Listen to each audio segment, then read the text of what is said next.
After the GSU raided John McAfee's Orange Walk compound, he decided to move back to his villa on Ambergris Key. Unlike his secluded compound, his beachfront property was situated in a residential community. Most of his neighbors were retired expats, so when McAfee returned with his guns, guards, dogs, and prostitutes, he came in like a bulldozer and pissed everyone off. His armed guards and dogs roamed the public beach, which freaked people out. There was a petition filed against McAfee by the residents and visitors of the Mata Grande subdivision. The complaint read, "These problems are all at the residence of John McAfee. Security guards on McAfee's property walk around with shotguns at night and up and down the beach. They have been known to shine spotlights right into people's eyes at night and act aggressively with their guns, chambering a bullet and nonsense such as this. People are scared to walk down the beach at night as a result. The tourists are terrified. Vicious dogs on his property are running amok. These animals get loose and run as a pack. 3 residents have been bitten, and 3 tourists have been attacked." McAfee's most vocal critic was a man named Greg Fall. Greg Fall was a retired contractor and former Marine from Miami, Florida, who was living in his dream home. He purchased the property after it had been leveled by a hurricane and was left standing with only 2 walls and a floor. It took him 7 years to rebuild it, yet he persisted in order to ensure that he can spend his remaining years relaxing in sunny beliefs.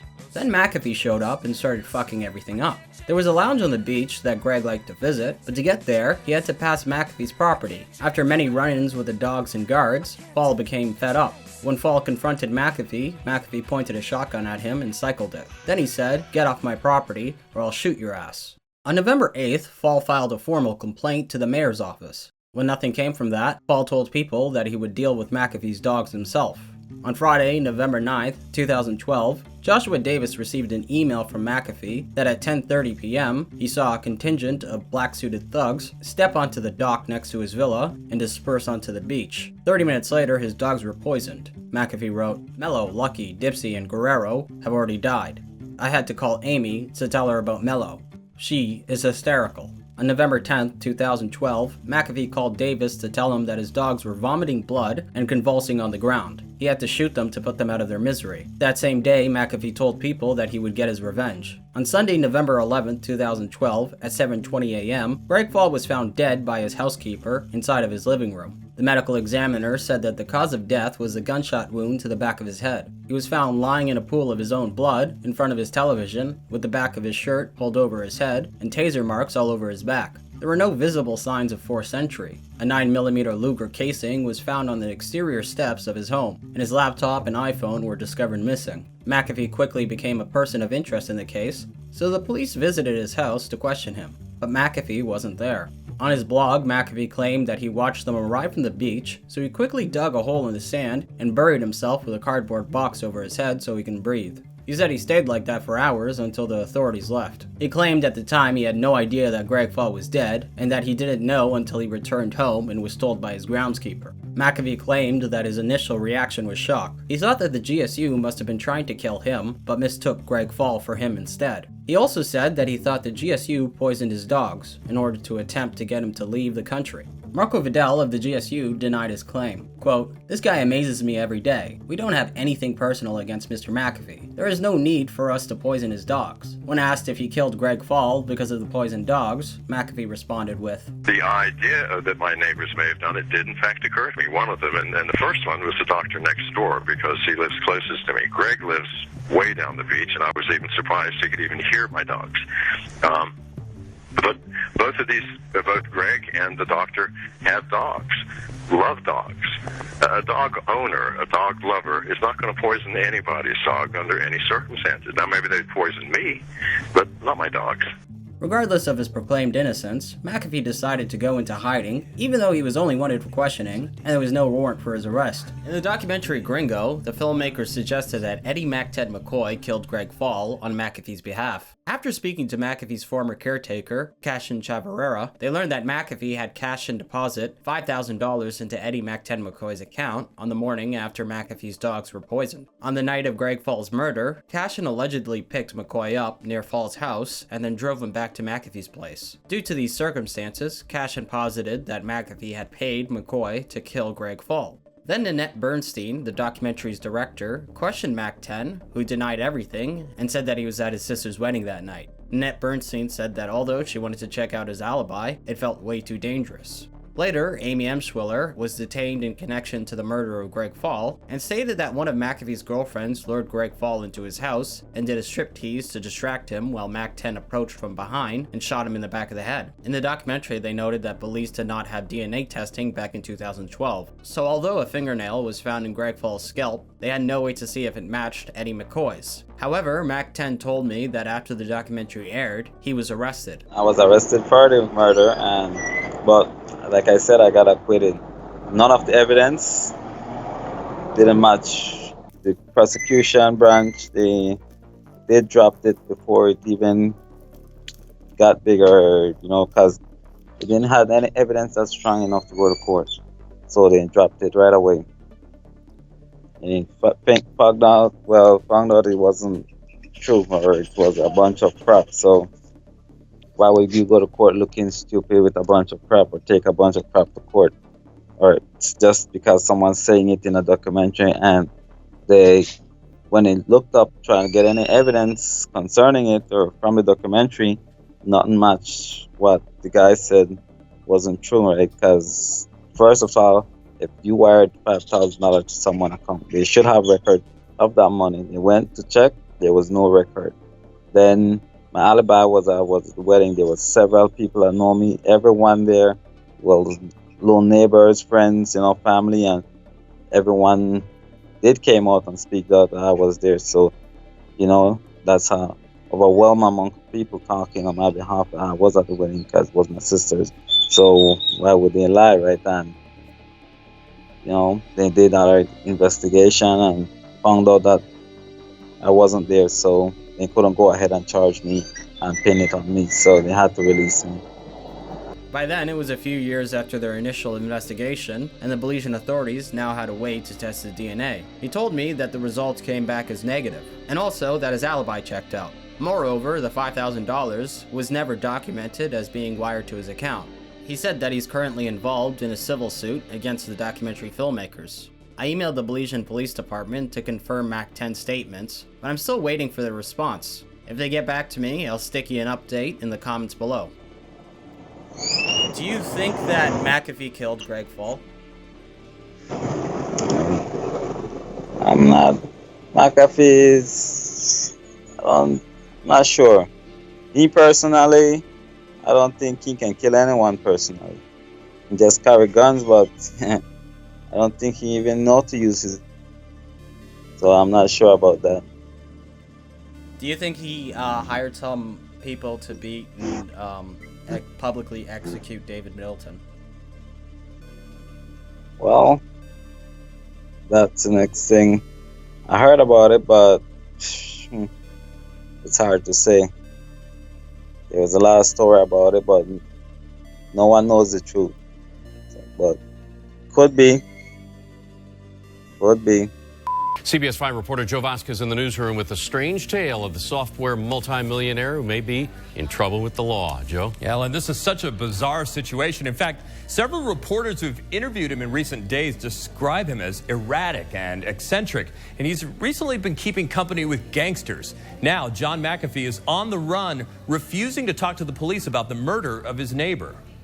There are two versions of the story pertaining to McAfee's time on the run. One is the factual version of events, and the other is a highly exaggerated, fantastical bit of fiction written by McAfee himself. First, I'm going to share McAfee's because it is fucking hilarious. By disguising himself, he claimed that he was able to spy on police officers and reporters. He dyed his beard light gray, covered his skin with dark shoe polish, and stuffed his cheeks with bubblegum to fatten his face. He made his nose appear awkward and lopsided by shoving a shaved tampon into his right nostril. He wore ragged clothes and draped a serape over his shoulders. He walked with a limp and hunched over to appear 6 inches shorter. Posing as a peddler of Guatemalan woven goods, he watched his home while pushing a fixed-gear bicycle up and down the beach. One day, he'd look like a tamale and burrito salesman. The next day, he'd pretend to be a drunk German tourist with a partially bandaged face and an oversized Hawaiian shirt over Speedos. From the beach, he watched police raid his home several times. He watched them dig up his dead dogs and cut their heads off. Weirdly enough, that actually happened. The police were looking to see if the bullets he used to put down his dogs matched the one used to kill Greg Fall. After his reconnaissance from the beach, McAfee claimed that he spent weeks hiding out with Samantha in the jungle.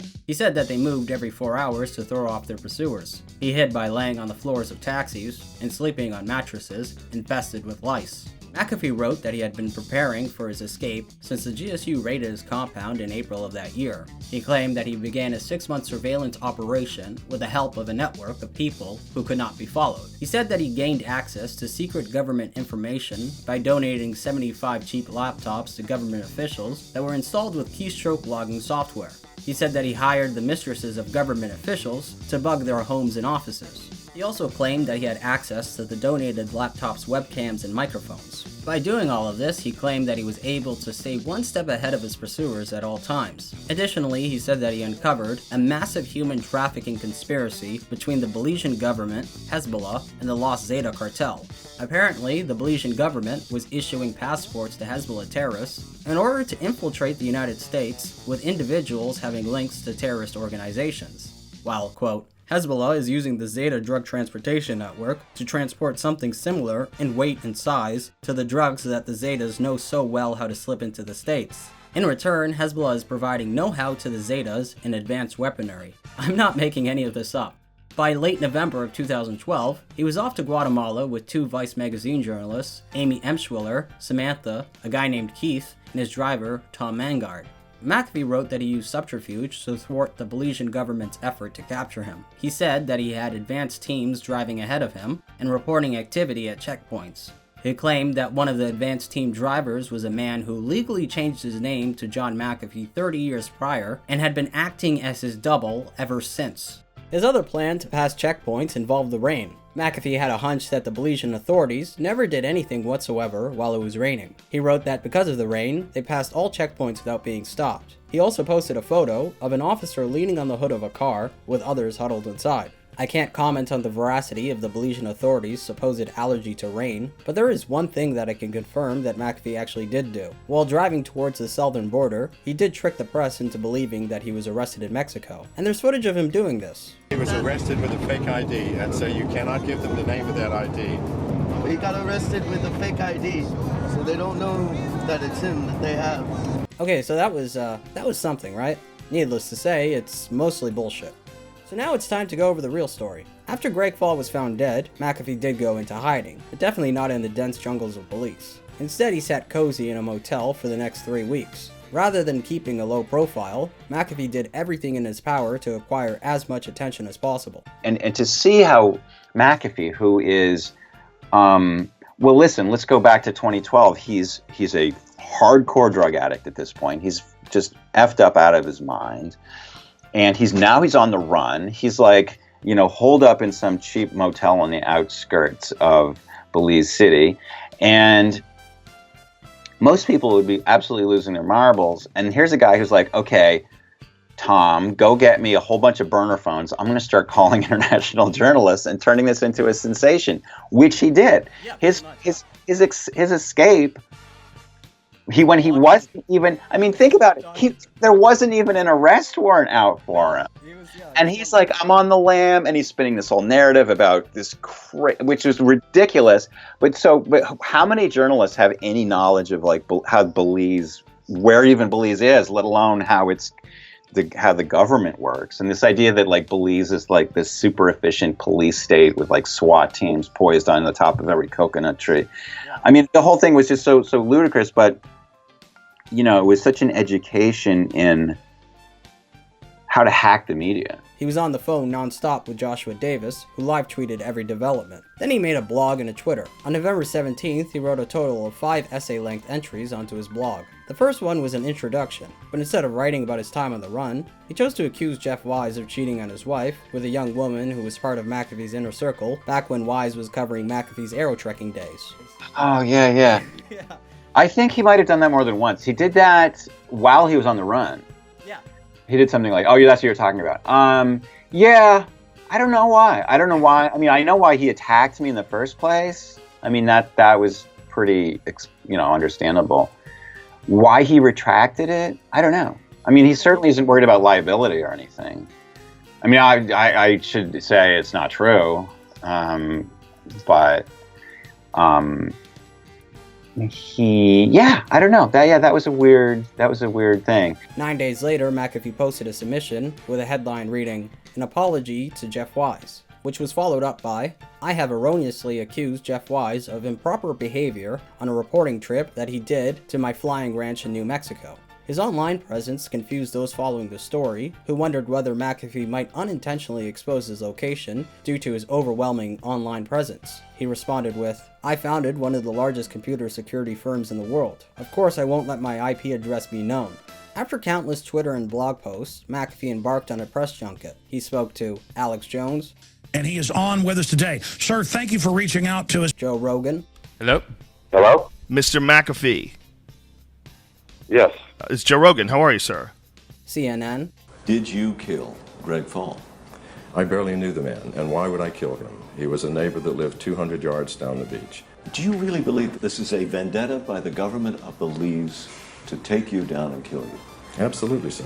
He also appeared on NBC and offered a reward of $25,000 to whoever finds the killer of Greg Fall. This morning we told you how McAfee had announced a $25,000 Belizean reward for the arrest of the real killer. That's about $12,500 US. By November 31st, he hooked up with a Vice journalist and videographer who covered his journey into Guatemala. Once in Punta Gorda, they arranged for a boat to take them into Livingston. Looks like a good time. Ooh, dolphins.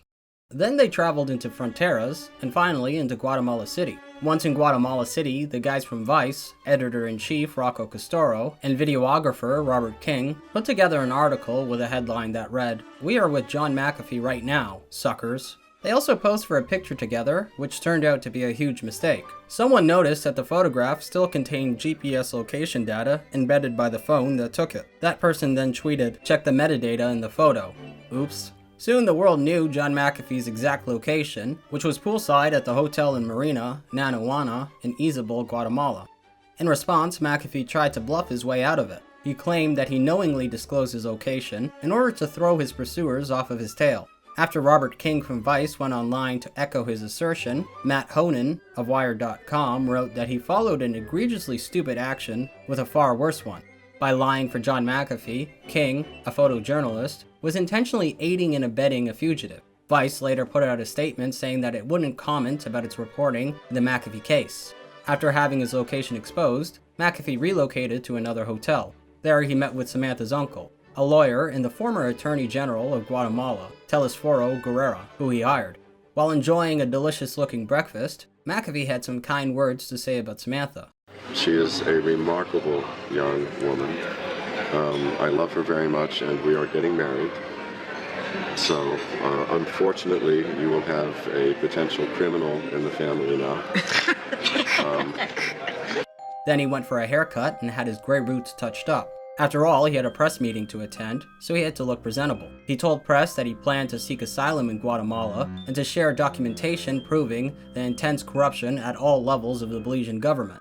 On December 6th of 2012, McAfee was arrested outside of his hotel by Interpol for entering the country illegally. He was then taken to a detention center. Although he had been arrested, he seemed upbeat, writing on his blog, quote, "I'm in jail in Guatemala, vastly superior to Belize jails. I asked for a computer, and one magically appeared. The coffee is also excellent." Guatemalan authorities kept him there while they waited for the foreign ministry to give word of what to do with him. Both the Guatemalan and Belizean authorities were left scratching their heads. The Belizean police put out a statement saying that there was no warrant for McAfee's arrest, and Guatemala's foreign minister said that although his government was unaware of any arrest warrant, he would study McAfee's asylum request once presented.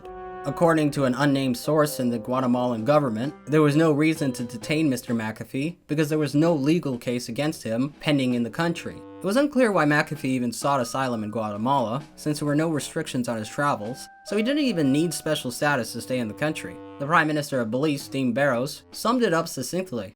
I don't want to be unkind, but it strikes me that he's extremely paranoid. In fact, I would go so far as to say bonkers. Still, McAfee did enter Guatemala illegally, and even though there was no extradition treaties between the countries, Guatemala intended to honor Belize's request to send him back. In response, McAfee took to his blog with a plea. please email the president of Guatemala and beg him to allow the court system to proceed to determine my status in Guatemala. Later that day, McAfee suddenly collapsed in the detention center and was rushed to hospital. Then he was carried out of the detention center on a stretcher and taken to the hospital with a gaggle of press in tow. Watching the footage, it's immediately obvious that he didn't have a heart attack at all.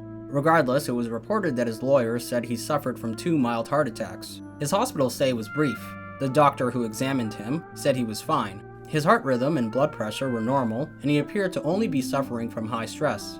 A few hours later, he was taken back to the detention center. McAfee later clarified the situation, stating that it was all a ruse in order to take advantage of a window of time which would allow an appeal to go through before he was deported back to Belize. Within a few days, it was announced that he would be placed on board an American Airlines flight to Miami. After being escorted to the airport by Guatemalan officials, McAfee told the press this: "I've been running through jungles and rivers and oceans, and I think I need to rest for a while." That's all you need to know.